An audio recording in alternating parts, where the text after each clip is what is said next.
삶과 신앙을 깊이 성찰하는 시간, 오늘의 이야기는 나는 왜 이럴까? 라는 질문으로 시작합니다. 우리 시대를 살아가는 많은 성도님들이 마음속 깊은 곳에서 한 번쯤 던져보았을 질문입니다. 하나님의 뜻대로 살고 싶은 거룩한 소망과 여전히 우리 안에 남아있는 죄의 본성 사이에서 벌어지는 치열한 영적 싸움. 이 주제에 대해 설교의 황태자라 불리는 찰스 스펄전 목사님의 깊은 통찰을 함께 나누고자 합니다. 오늘 우리가 함께 묵상할 말씀은 로마서 7장 22절과 23절입니다. 사도 바울의 고백을 통해 우리 자신의 모습을 비춰보는 귀한 시간이 될 것입니다. 은혜로운 여정을 시작하기에 앞서 만약 이 말씀이 여러분의 마음에 울림을 준다면 소중한 분들과 이 영상을 나누어 주시거나 구독을 통해 저희와 동행해 주시는 것은 복음의 씨앗을 퍼뜨리는 작은 섬김이 될 것입니다. 이 귀한 사역에 동참하시는 모든 분들 위해 하나님의 크신 은총이 함께하기를 기도합니다. 그럼 이제 스펄전 목사님의 말씀을 통해 우리 내면의 가장 깊은 곳으로 여행을 떠나보겠습니다. 내 속사람으로는 하나님의 법을 즐거워하되 내 지체 속에서 한다른 법이 내 마음의 법과 싸워 내 지체 속에 있는 죄의 법으로 나를 사로잡는 것을 보는도다. 로마서 7장 22절에서 23절 말씀입니다. 사랑하는 성도 여러분, 아마 많은 분들이 기억하시겠지만 저는 지난 목요 집회에서 성도의 견인, 즉 끝까지 인내하며 구원을 이루는 것에 대해 설교했습니다. 그리고 한 주 동안 그 단순한 교리의 설명이 많은 분들에게 큰 용기와 위로가 되었다는 소식을 듣고 저 또한 놀라움과 함께 큰 기쁨을 느꼈습니다. 우리는 지난 2번의 목요 집회를 통해 같은 주제를 다루면서도 서로 다른 관점에서 접근하는 계명과 약속에 대해 번갈아 살펴보았습니다. 계명은 우리에게 굳게 붙잡음으로써 인내할 것을 권고했고, 약속은 주님께서 우리를 굳게 붙드시기에 안전하게 보호받을 것임을 확신시켜 주었습니다. 이러한 기초적인 진리에 대한 여러분의 따뜻한 호응을 보며 저는 오늘 또 다른 중요한 주제를 나누어야겠다고 생각했습니다. 특히 최근에 믿음의 여정을 시작하여 신앙의 경험이 아직은 낯선 새신자분들을 위해 모든 믿는 자의 삶에서 필연적으로 겪게 되는 내면의 위대한 갈등에 대해 설명하는 것이 유익하리라 믿습니다. 오늘 우리가 살펴볼 본문은 이대한 사도 바울의 경험 중 일부를 담고 있습니다. 우리 모두는 바울이 얼마나 탁월하고 거룩한 성도였는지 잘 알고 있습니다. 그는 믿음의 선봉에 선 인물입니다. 그렇기에 그의 경험은 우리에게 더욱 큰 의미를 가집니다. 만약 가장 위대한 성도에게도 내면의 싸움이 있었다면 사도 바울만큼 큰 은혜에 이르지 못한 우리에게 그러한 싸움이 있다는 것은 어쩌면 당연한 일일 것입니다. 사도 바울은 으뜸가는 사도들에게 조금도 뒤지지 않았음에도 불구하고 내가 선을 행하기 원하는 나에게 악이 함께 있는 것이로다 라고 고백해야만 했습니다. 그렇다면 은혜 안에서 아직 어린아이에 불과하거나 예수 그리스도의 평범한 제자에 머물러 있는 우리 자신들이 때때로 우리를 놀라게 하는 갑작스러운 공격을 받고 우리를 혼란스럽게 하는 싸움을 벌여야 하는 것은 결코 이상한 일이 아닙니다. 그리고 그 감정의 압박 속에서 오호라 나는 곤고한 사람이로다. 이 사망의 몸에서 누가 나를 건져내랴 라고 외치게 되는 것도 당연한 일입니다. 그러므로 오늘 저는 여러분 개인의 위로를 위해 3가지 점을 주목해 주시기를 부탁드립니다. 첫째, 그리스도인의 마음을 다스리는 지배적인 힘은 순수하고 거룩한 것에 대한 강렬한 애정, 즉 깊은 기쁨이라는 사실입니다. 내 속사람으로는 하나님의 법을 즐거워하되, 둘째, 우리 인간의 내면에는 이 거룩한 원리와 정면으로 충돌하는 성향과 욕망이 존재한다는 사실입니다. 내 지체 속에서 한다른 법이 내 마음의 법과 싸우는 것을 보는도다. 셋째, 이 끊임없는 적대감으로 인해 요구되는 영적 훈련은 우리에게 불안과 짜증을 유발함에도 불구하고 우리가 영적 전쟁을 치르고 있다는 참되고 만족스러운 증거를 제시한다는 사실입니다. 우리 주 예수 그리스도로 말미암아 하나님께 감사하리로다. 먼저 모든 참된 그리스도인 안에서 그를 다스리는 힘은 하나님의 법을 기뻐하는 것이라고 말할 수 있습니다. 하나님께서 모든 믿는 자 안에 창조하신 새로운 본성은 하나님께로부터 났기 때문에 죄를 지을 수 없습니다. 이것은 성령님의 역사이며 속임이나 흠이 없고 썩지 않는 것입니다. 우리는 신성한 성품에 참여하는 자가 되었습니다. 우리가 거듭나 산 소망을 갖게 될 때 하나님께서는 당신의 신성한 성품을 우리에게 나누어 주십니다. 우리는 혈통으로나 육정으로나 사람의 뜻으로 나지 아니하고 오직 하나님께로부터 난 자들입니다. 우리는 중생의 순간에 하나님으로부터 새로운 본성을 받습니다. 이 새로운 본성은 비록 더 작아 보일지라도 우리 안에 있는 더 큰 옛 본성을 굴복시키도록 강권합니다. 힘겨운 싸움이 있지만 결국 승리를 얻습니다. 큰 자가 어린 자를 섬기리라는 의미심장한 예언은 우리 영혼이라는 작은 왕국 안에서 풍성하게 성취됩니다. 물론 완전한 정복이 이루어지기까지는 길고 긴 싸움의 시련을 겪어야 합니다. 수많은 반란에 맞서야 하지만 결국에는 성령으로 난 것이 육신으로 난 것을 이길 것이며 우리 안에 있는 신성한 본성이 육감적인 본성을 물리칠 것입니다. 그리스도인은 그 안에 심겨진 이 새로운 본성 덕분에 하나님의 법을 기뻐합니다. 그는 어떤 식으로든 그 법을 바꾸려는 욕망을 품지 않습니다. 우리가 십계명을 읽을 때 우리의 양심은 우리 자신의 죄 많은 결점들을 꾸짖으면서도 동시에 하나님의 규례들을 인정합니다. 그렇습니다. 우리는 오직 하나님만이 이토록 완전하고 완벽한 법규를 만드실 수 있었다고 느낍니다. 비록 그 법이 우리를 정죄할지라도 우리는 그 법의 한 획이나 단어, 음절 하나라도 바뀌는 것을 원하지 않습니다. 그리스도의 보혈이 아니었다면 그 법이 우리를 지옥에 던졌을 것을 알면서도 우리는 거룩한 본능과 순수한 취향, 올바른 판단으로 그 법이 선하다는 데 동의합니다. 그 법은 옳고 그름, 선과 악, 진리와 거짓, 조화와 부조화에 대한 하나님의 마음을 표현하며 우리의 마음은 하나님의 마음에 동의합니다. 사랑하는 성도 여러분, 그리스도인은 율법의 영성이 조금이라도 훼손되는 것을 원하지 않습니다.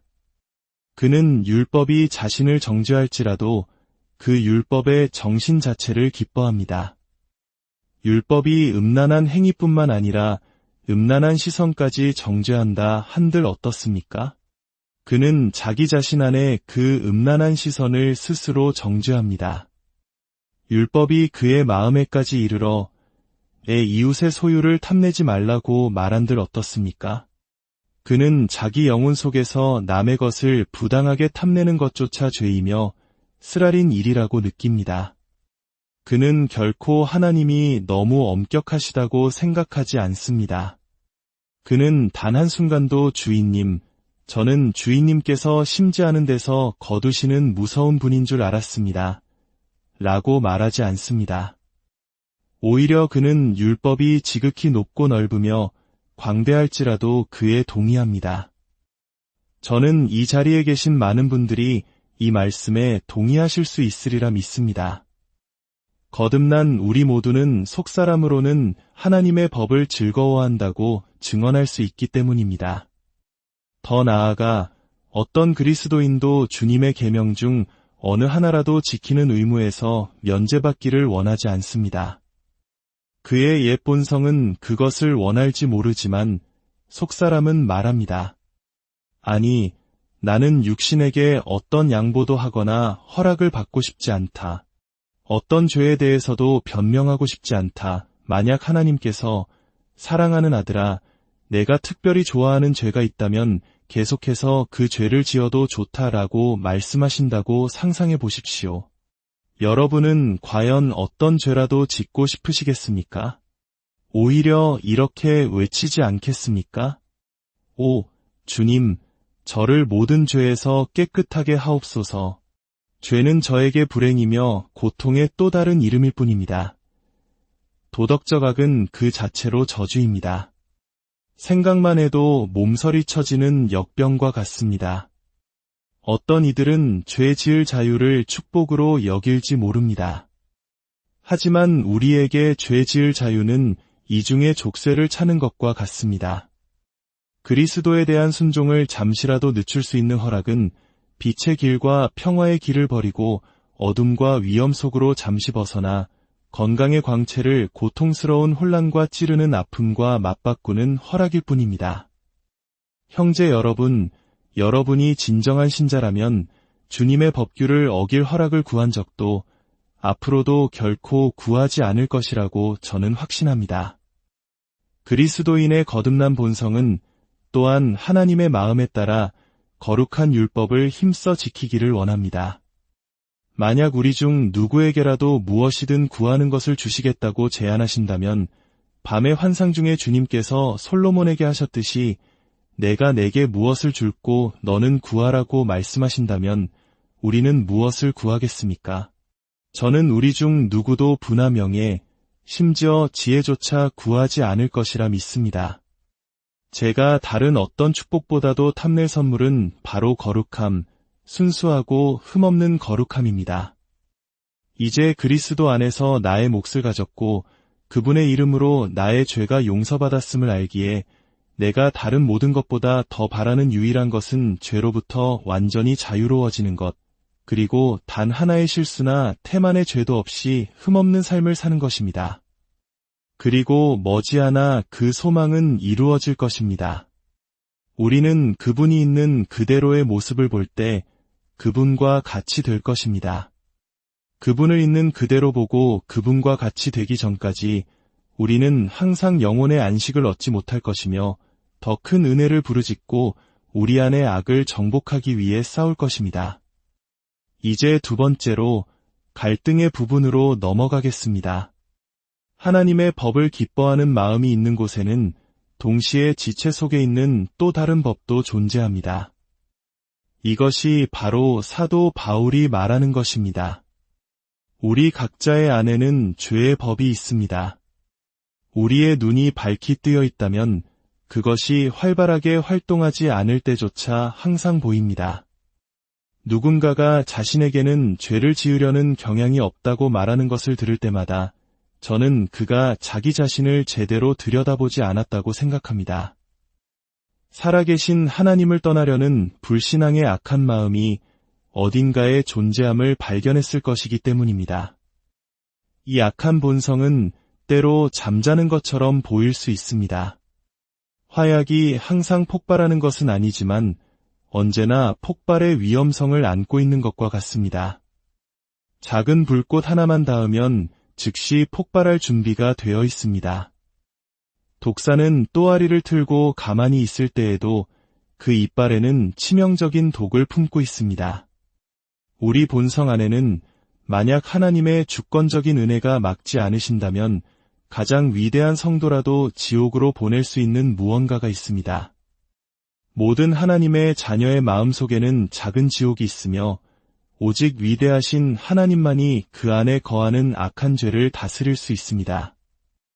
이 죄는 가장 예상치 못한 순간에 나타나며 보통 갑작스럽게 터져나와 우리를 놀라게 합니다. 제가 아는 한 형제의 이야기입니다. 그는 기도 모임에 참석하여 하나님의 길 안에서 마음이 크게 고양되어 하늘에 계신 아버지께 매우 가까이 나아가는 것을 느꼈습니다. 그리스도와 달콤한 교제를 나누었고 성령님과의 교제를 크게 즐겼습니다. 하지만 기도회가 끝나자마자 회중 중 한 사람이 그를 모욕하고 심하게 비난했습니다. 그는 불시의 공격을 받았기 때문에 분노에 휩싸여 혀로 경솔하게 말하고 말았습니다. 가장 많은 은혜가 영혼에 있을 때 마귀는 할 수만 있다면 그것을 공격하려 할 것입니다. 설교를 통해 은혜를 받았거나 기도로 하나님께 가까이 나아갔거나 성경 말씀이 매우 귀하게 느껴졌다면 바로 그때 안에 잠자던 용이 깨어나 영혼의 평온한 안식을 어지럽힐 것을 예상해야 합니다. 그러므로 평온의 시기에 더욱더 깨어 경계해야 합니다. 어떤 이가 죄의 성향이나 악한 생각, 불결한 상상, 교만한 생각, 소란스러운 열정을 전혀 느끼지 않는다고 자만한다면 러더퍼드의 말을 기억하는 것이 좋을 것입니다. 유혹이 잠잘 때에는 어리석은 자도 지혜롭고 순결하지만 일단 그릇에 구멍이 뚫리면 포도주든 물이든 그 내용물을 쏟아낸다. 내 영혼아, 잠시 도발할 것이 없었기에 잠시 안식했을 뿐이다. 경건한 사람들과 함께하고 마음이 계속해서 좋은 것들에 몰두할 때 악한 본능은 잠들 수 있습니다. 그러나 다른 환경에 처하면 작은 도발만으로도 얼마나 빨리 항상 내면에 존재하는 악이 풍성하게 나타나는지요. 아무도 자랑하지 말기를 나는 결코 저런 특정한 죄에는 빠지지 않을 거야 라고 말하지 말기를 바랍니다. 형제여, 그것을 어떻게 압니까? 아마도 당신은 그런 죄가 당신을 유혹할 만한 위치에 결코 처해본 적이 없었을 것입니다. 조심하십시오. 당신이 쇠라고 생각하는 바로 그곳이 실은 진흙일 수 있습니다. 우리 중 가장 거룩한 자를 포함하여 어느 누구도 자신의 최선의 능력이나 소망, 결심을 신뢰할 이유가 없습니다. 우리는 처음부터 끝까지 완전한 약점이며 하나님의 은혜가 우리를 위해 행하신 모든 것에도 불구하고 죄를 짓기 쉬운 존재입니다. 이 죄는 그리스도인의 가장 거룩한 의무 속에서도 나타납니다. 기도를 생각해 보십시오. 기도해야 한다고 느끼고 하나님께 더 가까이 나아가고 싶을 때 때로는 무릎이 뻣뻣하고 마음이 굳어진 것처럼 내키지 않는 마음을 발견하지 않습니까? 당신의 영혼이 신성한 것들에 대한 생각으로 기도에 몰두하고 있을 때 썩은 고기를 찾는 새처럼 악한 생각이 당신의 영혼을 가로질러 날아가고 그것을 떨쳐버릴 수 없습니다. 그렇기에 무엇을 하든 하지 않든 당신 안에 여전히 남아있는 악은 언젠가 일어나 당신을 방해하며 그 존재를 알릴 것입니다. 이 죄의 법은 우리 마음의 법과 싸웁니다. 지배권을 얻기 위해 애쓰지만 새로운 본성은 저항하며 지배권을 얻지 못하게 합니다. 옛 욕망이 싸우지만 새로운 생명도 싸웁니다. 모든 전쟁에는 양측이 있어야 하기 때문입니다. 때로 이 전쟁은 이런 형태로 나타납니다. 부당한 욕망이 그리스도인에게 들어왔고 그는 그것을 경멸했습니다. 그러나 그 욕망은 그를 반복해서 따라다녔습니다. 그는 그 욕망에 대항하여 하나님께 부르짖었고 그것 때문에 울었습니다. 동의하지 않았습니다. 하지만 사탄의 반격으로 인해 그 혐오스러운 욕망은 계속해서 나타날 것입니다. 어떤 신실한 성도들은 성경의 영감이나 우리 주 예수 그리스도의 신성, 은혜의 언약의 확실성 등 우리 신앙의 근본적인 교리에 대한 의심에 시달리기도 합니다. 심지어 신자가 영혼 깊은 곳에서부터 혐오하는 신성 모독적인 말을 내뱉고 싶은 유혹일 수도 있습니다. 그러나 그가 더 쓰라리게 그것들을 싫어할수록 그것들은 더 가차없이 그를 괴롭혔습니다. 이런 악은 어디에서 오는 것일까요? 때로는 사탄에게서 그 근원을 찾을 수 있습니다. 그러나 더 흔하게는 유혹은 우리 자신의 체질이 스кл런 한 마음의 상태나 습관에서 그 힘과 기회를 얻습니다. 사도 바울은 이 싸움이 자신을 죄의 법 아래로 사로잡아 갔다고 말합니다. 이것은 무슨 뜻일까요? 저는 그가 공개적이고 노골적인 부도덕을 저질렀다는 의미는 아니라고 생각합니다. 어떤 관찰자도 사도의 성품에서 흠을 발견할 수 없었을 것입니다. 그러나 그는 자기 자신 안에서 그것을 볼 수 있었고 우리가 감지할 수 없는 그의 삶의 흠들을 보았습니다.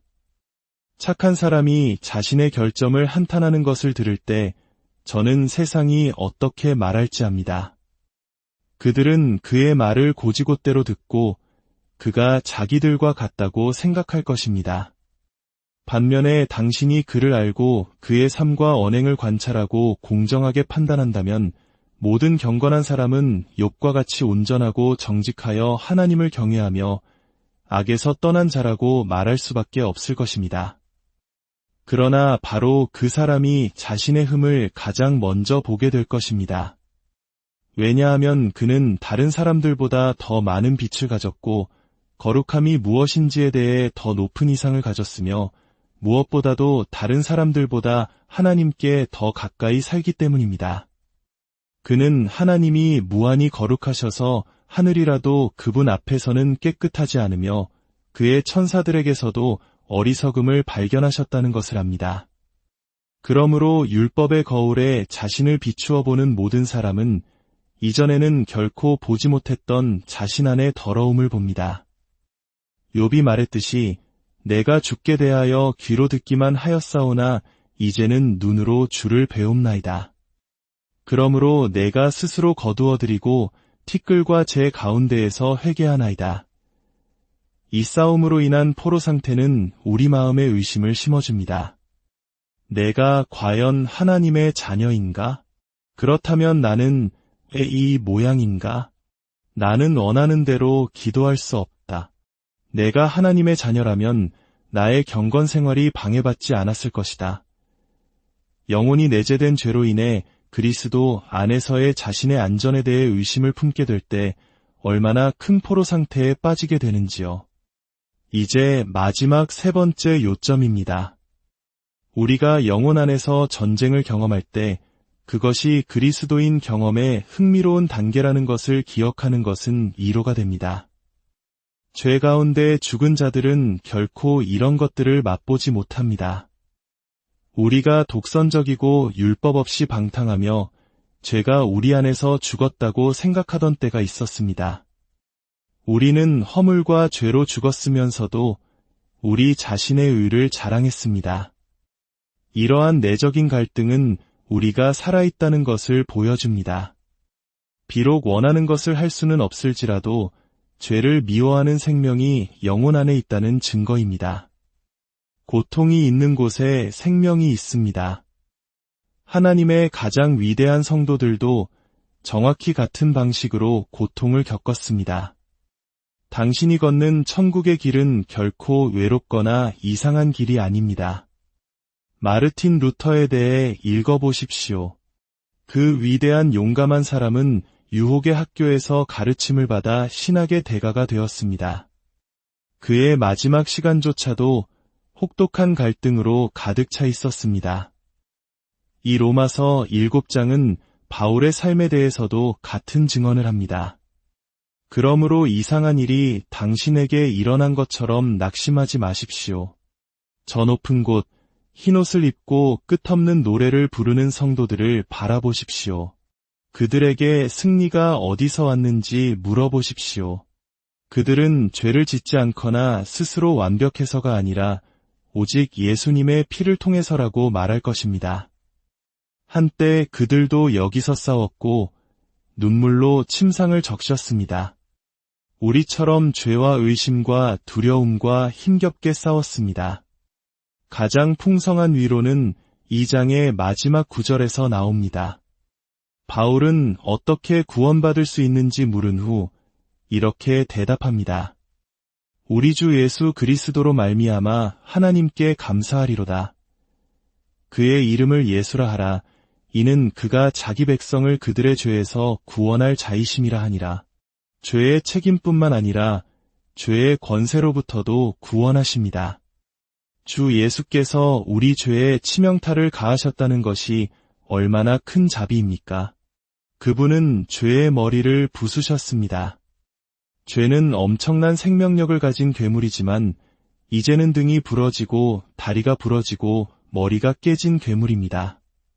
보십시오. 여전히 씩씩거리고 침을 뱉으며 몸부림치며 우리에게 많은 해를 끼칠 수 있습니다. 그러나 그를 치신 분께서 마침내 완전히 소멸될 때까지 반복해서 치실 것입니다. 감사하게도 죄는 요단강을 건널 만큼의 생명력을 가지고 있지 않습니다. 어떤 죄악된 욕망도 그 강을 헤엄쳐 건너지 못합니다. 그곳에서는 죄를 지으려는 성향과 경향으로 괴로움을 당하지 않습니다.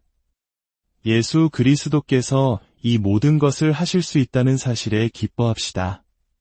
그분은 우리를 모든 죄에서 구원하실 수 있습니다.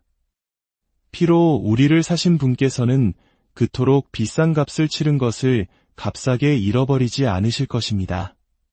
그분은 우리를 모든 죄에서 구원하시고 흠없이 그의 영원한 나라와 영광으로 우리를 인도하실 것입니다. 싸움이 길고 힘들지라도 그 결과는 불확실하지 않습니다. 내가 그들에게 영생을 주노니 영원히 멸망하지 아니할 것이요 또 그들을 내 손에서 빼앗을 자가 없느니라. 여러분은 길에 매 인치마다 싸워서 천국에 도착해야 할 것입니다. 그러나 여러분은 그곳에 도착할 것입니다. 양들이 다시 그 수를 세는 분의 손 아래를 지날 때 한 마리도 빠지지 않을 것입니다. 모든 양이 너무 약해서 늑대에게 찢길 수 있었고 너무 어리석어서 버려두었다면 산과 숲으로 헤매다 멸망했을 것입니다. 그러나 영원한 목자께서는 내게 주신 자 중에서 하나도 잃지 아니하였나이다 라고 말씀하십니다. 승리가 보장되어 있음을 알 때 여러분은 지금 매우 기뻐해야 합니다. 전능하신 분이 우리와 함께 계십니다. 무적의 분이 우리를 위하십니다. 공격 앞으로 갈등에 맞서 전진합시다. 싸움이 격렬해지고 더욱 심해지더라도 항상 전진합시다. 두려움 없이 한순간의 의심도 없이 전진합시다. 이 모든 일에 우리는 우리를 사랑하신 이로 말미암아 넉넉히 이기느니라. 이 말씀을 듣는 모든 분들에게 주님의 크신 축복이 함께하기를 기도합니다. 매일의 치열한 싸움 속에서 예수 그리스도 안에서 참된 자유와 최종적인 승리를 발견하시기를 바랍니다. 여러분에게 하나님의 평강이 가득하기